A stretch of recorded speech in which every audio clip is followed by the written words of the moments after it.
Hi guys, welcome to my studio and also living space at the same time. Yesterday I went to an exhibition because in Berlin there's this program where every first Sunday of a calendar month you can go and see most museums, most exhibitions for free. And so I saw a lot of old paintings. I went to a gallery that has paintings from the 1300s up to the 1800s. And I saw a lot of rooms. I saw just so many amazing artists, and it really inspired me to kind of practice more oil painting and also getting back into those moody still lives and just very expressive faces and very lively colors. Is that a word? Lively? I mean colors that are full of life, right? Like colors that make nature and people look more beautiful than they do in real life. And yeah, so today I'm gonna try my luck and see where it brings me. This is not going to be my best work, but I'm really going to try and keep up with this practice throughout the year. So maybe in a year I can look back and be like, oh wow, that was my first oil painting in a long time at least. So yeah, let's get into the process.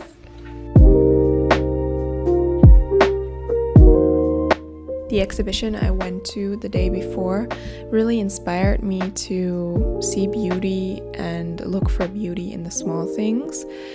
And pears are such beautiful fruit in my opinion. They can be so golden and just look like dolce vita in a fruit, which is why I decided to paint it. It's also a more so simple first exercise to do. It's just one item, and even though there are obviously different colors and light on that fruit, it's not the same as painting a face or painting a room full of people and just so many different elements. So this was the perfect beginner's motive.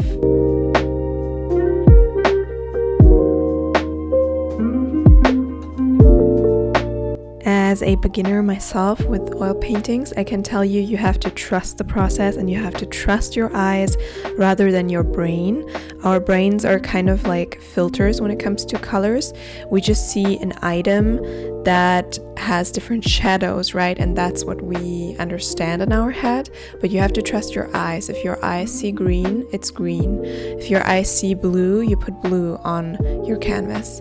And all of these different colors in the beginning will look a little all over the place, but with time and with tones between those colors, you will see it come to life. I know that you usually start with the dark colors and the shadows when it comes to oil painting, and then you go to the brighter areas. It makes a lot of sense to do it like that because then you know how the shadows fall from a dark background onto a brighter item. But I was just kind of itching to get into the pear, and so I started with the pear, and it turned out fine as well. I just think it saves you a lot of work if you start with the background and then you just paint on top of the background. So here I'm starting to add the leaves. The leaves were definitely difficult because they had a lot of shadows and different tones.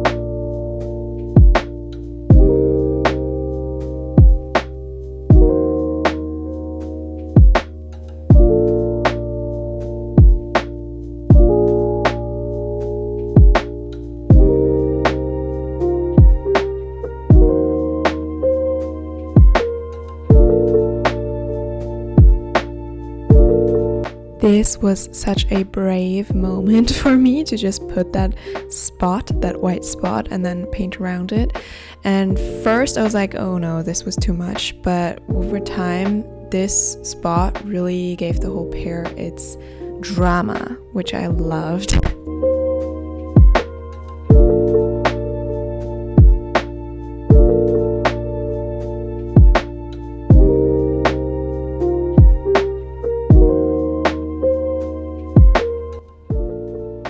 Sometimes I had to change positions, as you can tell. I just had to lean over from the back to the painting, and I'm adding some of the golden sun-kissed speckles that this pear had. This was one of my favorite parts of the pear, let's say. It just was so sun-kissed.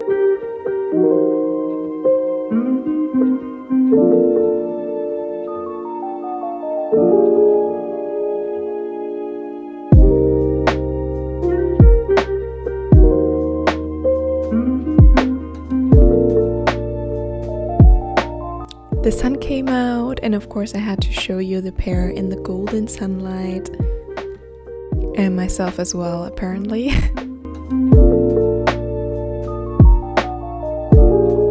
This right here is my skinniest brush, and it's just not skinny enough. I feel like what really tops it off, or what really makes an oil painting next level, or a painting in general, is when you have a very rough style, which I kind of followed. Like, this is not hyper realistic, right? But it is kind of like captures the colors and light that was on this fruit. I feel like what really makes it look great is tiny details that you add at the end. And so for me, a big detail that I really wanted to focus on were the leaves, because it was such a organic movement that came like out of the pear and into the leaves, and I can't do it with this. This is not skinny enough. It's not skinny enough, and at the same time it's like really wispy. I need something that has like 3 hairs. So I'm going to go to the art store, even though it's -7 degrees Celsius outside, and I really don't want to do it, but I can't continue otherwise, and I really want to, so I have to bundle up and do it, and I will take you guys with me. It is so cold outside at the moment, but I got to see this beautiful sunset.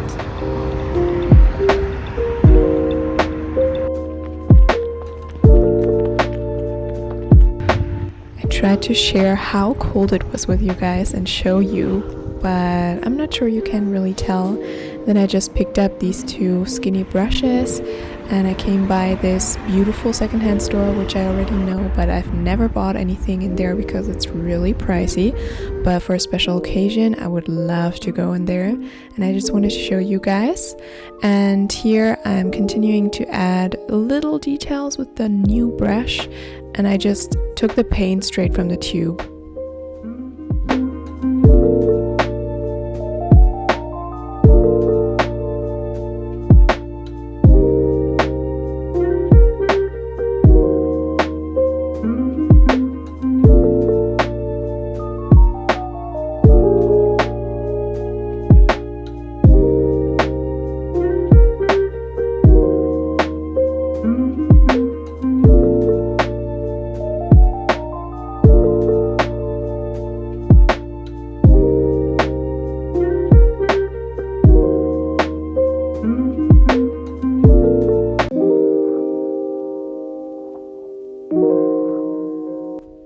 The great thing about painting is that you learn with every session, every second that you do something.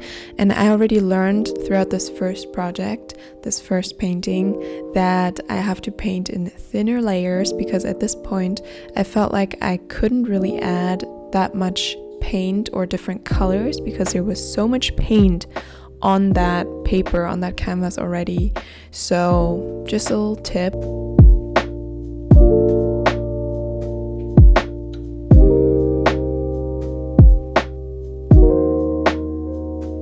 Here is the result. I'm honestly very happy with it for it being my first oil painting. I love how cheeky it is. I love how golden it is. It just screams fall in Tuscany to me, and it has this rustic vibe to it, which I really love, especially for painting. So for the first intent, I'm really happy. I definitely want to continue practicing. Thank you guys so much for watching and being with me throughout this process. If you liked this video, please subscribe and make sure to give me a thumbs up, and see you in the next video. Bye.